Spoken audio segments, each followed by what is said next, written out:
Bodoland अपडेटआव बयखौबो बरायबाय। दिनैनि रादाबखौ फरायदों आं प्रमद खाख्लारि। गिबि निउज आपडेट दङ। 6 सान गोमानानै थानाय उन्दै हिनजावसाखौ बस्तायाव खाथिनानै दोननाय मोनदों। सनितपुर जिल्ला थेलामारा पुलिस थानानि सिङाव थानाय दाबसे ओनसोलाव 9 थाखोआव फरायनाय सासे उन्दै हिनजावसाया थांनाय 6 सान सिगांनिफ्राय गोमानानै दंमोन। नाथाय सोमोनांथावै बुधबार खालि बेलासि 4 रिंगासो समाव न'नि खाथियावनो बस्तायाव सोनानै खाथिना दोननाय हालोदाव बोखांनो हायो। नाथाय हिनजावसानि देहानि हालोदा जोबोर लोरबां जानायनि थाखाय नखरनि सुबुंफोरा तेजपुर मेडिकेल कलेजाव मोजां फाहामथायनि थाखाय लानानै थाङो। मख'नो गोनांदि 6 सान सिगां गोमानाय उन्दै हिनजावसाखौ नखरनि सुबुंफोरा गोबां जायगायाव नागिरनानै मोनैलाय थेलामारा पुलिस थानायाव जाथायनि सोमोन्दै मिथिहोदोंमोन आरो बे समाव पुलिसआ बे जाथायनि सायाव नायबिजिरगासिनो। नैथियाव दङ। आसामाव गोलोम बोथोरनि बन्द फोसावदों। बे समाव हादरनाङै कर'ना बेरामनि साग्लोबनाया गिख्रंथाव महर लानायजों लोगोसे आसामावबो बिनि थासारिया जोबोर गाज्रि फारसे थांगासिनो दं। बेखौ नोजोर बोनानै मैया फिन आगुयै गाबोन 15 मेनिफ्राय 14 जुनसिम थाखो 1 निफ्राय थाखो 12 सिम गोलोम बोथोरनि बन्द'खौ आसाम सोलोंथाइ बिफाननि प्रिन्सिपाल सेक्रेटारि बि कल्याण चक्रवर्ती बिथाङा फोसावनानै होदों।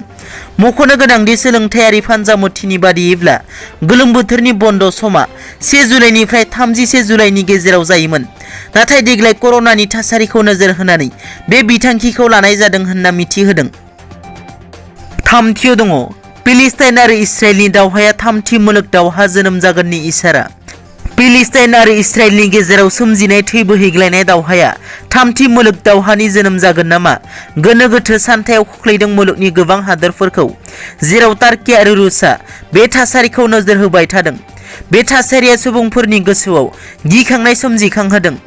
टार्कीनि हादरगिरि रिसेप तायिप एर्दोगानआ बिनि सोमोन्दै रुसनि हादरगिरि व्लादिमिर पुतिनजों टेलिफननि गेजेरजों बाथ्रा सावरायलायदों। एर्दोगानआ पुतिनखौ बुंदों दि फिलिस्टाइननि सायाव इस्राएलआ जाय सानस्रिखौ लादों बिनि थाखाय इस्राएलखौ मुलुगनाङारि थाखोनिफ्राय गोख्रों नारसिनथायजों मोगा-मोगि जाहोनांगौ होनना। फिलिस्टाइननि सावस्रि मन्थ्रिया मिथिहोदों दि गाजानि गाग्लोबनाय जाथायाव 16 गथ'साफोर आरो 7 हिनजावफोरखौ लाफानानै थैनायनि अनजिमाया बांनानै 65 सिम सहैबाय। लोगोसे जोखोम जानाय सुबुंनि अनजिमाया 365 नि खाथियाव सहैबाय। ब्रैथियाव दङ। पीएम किसाननि सिङाव 80 किस्तिनि राङारि अनसुंथाइखौ दिनै उदां खालामना फोसावगोन।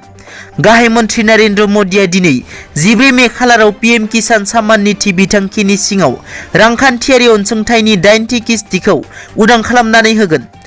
मैया गाहाय मन्थ्रि मोदीआ मोनसे टुइटार पस्टनि गेजेरजों फोरमायदों दि हादरनि कोटि आबादारिफोरनि थाखाय गाबोननि साना जोबोर बेसेन गोसा सान। आं गाबोन फुंबिलिनि 11 रिंगायाव मोनसे भिडिअ कनफारेन्सनि गेजेरजों पीएम किसान सम्मान निधिनि 80 किस्तिखौ उदां खालामना होनो खाबु मोनगोन। बे समाव आं आंनि हादरनि आबादारि बिदा फंबाय, बिब' बिनानावफोरजों सावरायलायगोन। मख'नो गोनांदि पीएम किसान बिथांखिनि सिङाव मोनसे रांखान्थियारि थिसनथाया सासे आरजाथाव आबादारिनि नखरनि थाखाय बोसोराव 6,000 रां, 4 दानारि हिसाबै 2,000 राङै बोसोराव खेबथाम बे थिसनथाइखौ थिसननाय जादों। दिनैनि रादाबा एसेनोसै। नोंथांमोना जुदि आंनि चेनेलखौ दासिमबो साबस्क्राइब खालामाखै, अन्नानै साबस्क्राइब खालाम। गोजोन्थों।